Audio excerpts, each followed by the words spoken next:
power of speech. Marius.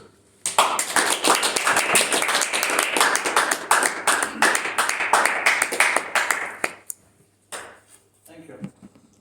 You're very kind. And the same on the other side with the clapping. Very nice. Thank you so much. Well, today, lady and lots of gentlemen, I gotta tell you something. It's something that it was kind of like preoccupying me in a long, long time. And I realized that lots of people are actually struggling with the same thing just recently. You see me, and many of you know me the way that I am today.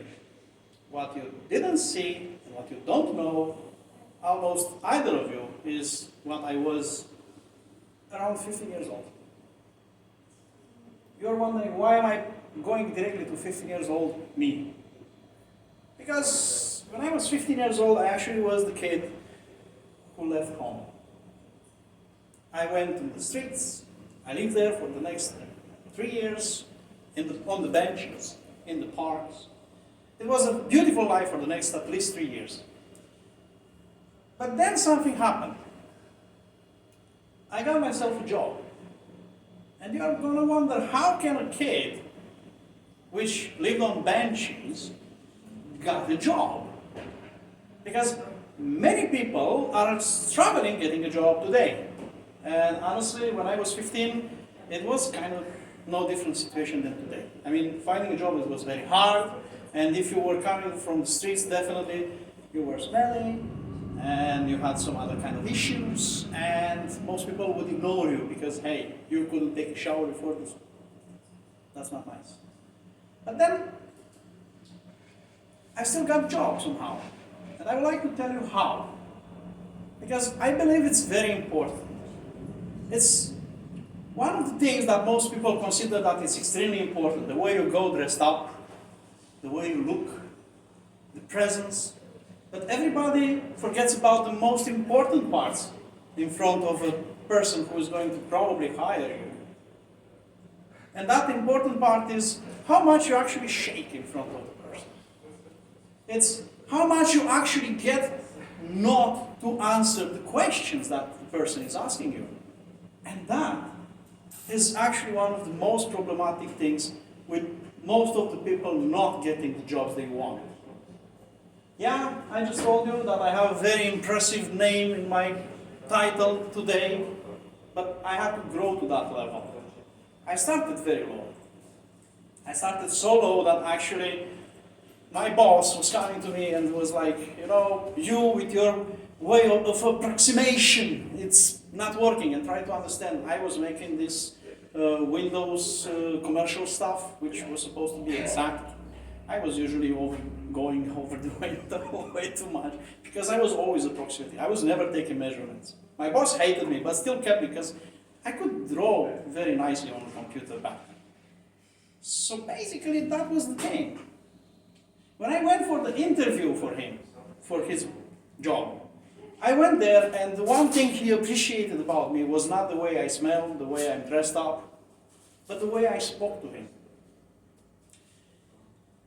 If I would have been going there and asked him, I'm looking for a job, I'm dying, I'm starving, can you help me out? I would have been kicked in the butt, for sure.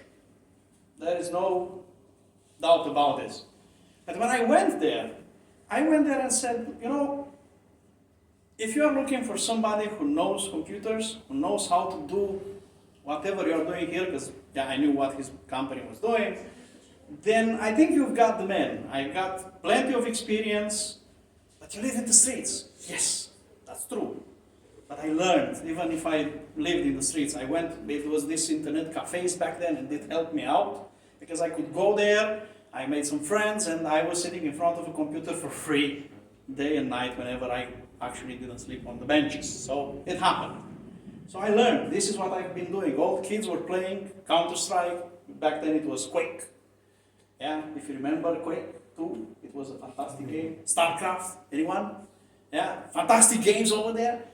And I watched them, but I was learning other stuff. I wanted to make something out of my life, not just to remain on the streets.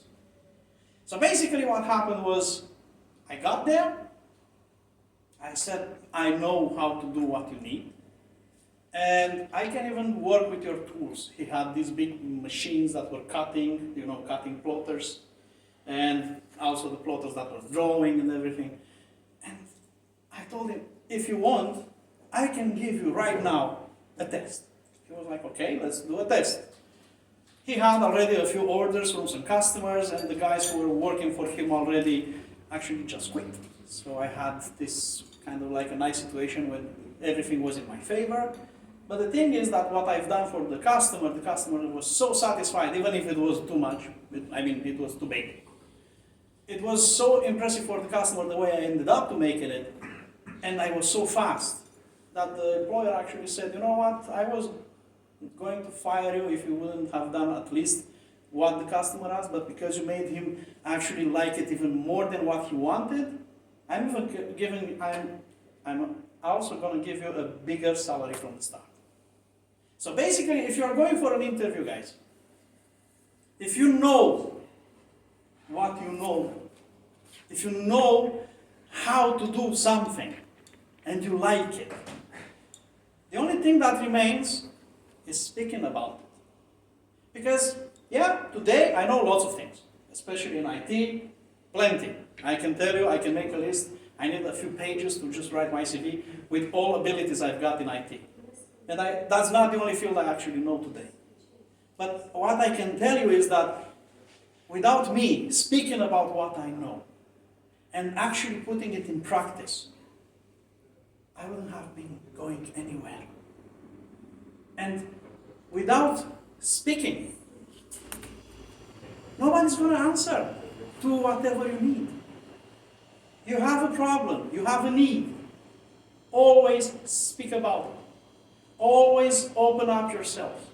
And if you do that, at least one in the crowd is going to listen. Thank you. Thank you, Marius. Don't you want to stick around for some questions? I don't like to stick. If the audience has any interest. Anybody wants to ask a question? So we're talking about this kind of job situation, and you seemed kind of prepared and ready for this job, though your living circumstances weren't perfect. What about someone is coming after school or whatever? People just don't really know what they want to do, and they're not really sure. Do you have any kind of advice? I'm not really prepared, even for the working world and earning their living. That's the thing. If in some cases you can be the person who's been spoiled all life and had everything coming together without any kind of effort from inside. And in this situation, it's kind of hard to know what you want because you basically had everything. And if you are in that kind of situation, first of all, figure out what you want. And it's impossible for all of you to not want something in your life. And when I say what you want, I don't mean what job you want, but I mean what you really want from life. Some of you may want money, some of you may want love, some of you may want children. I don't care. As long as you have a goal, the plan is the next thing you have to set up. So without a plan, without a goal first, you cannot make something out of your life. Thank you, Marius.